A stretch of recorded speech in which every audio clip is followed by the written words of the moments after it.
talk, I'm gonna laugh at anything, I'm going to annoy you so you still have a lot of time to escape. Siyempre, holidays and single, namasyal ako ng todo. Napagod ako, nakatulog ako. Lumampas ang medianoche nang tulog ako.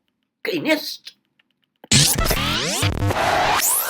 Kung ano-ano na lang talagang hinagip ko sa grocery. Isa lang ang fruit, baka malito ang swerte. At ang Italian bread na kagabi, hindi ko pa matanggal sa lalagyan at pagkaganda-ganda ng balot, ngayon ako nakabili ng pandiagong tig 700, kaya baka display ko na lang to. Charot. Nagtipid ang lola mo. Mag-alas 8 na, baka wala akong maabot na fruits. Gusto na ba ang fruits?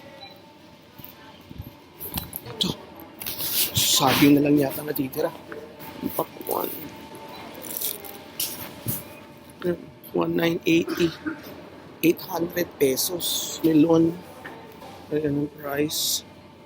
2,500 yen. So that's 1,002. Isang melon. Ito. 1, 2, 3, 4, 5, 6, 7, 8, 9, 10, 11, 12. Ang laman. 5,378. 2,005 pesos. Parang ayoko ng fruits. Sibuyas na lang. Total round din naman. Yeah. Go. O ito, kamote. 753 yen. 300 pesos. Yung kamoteng yun, 300 pesos.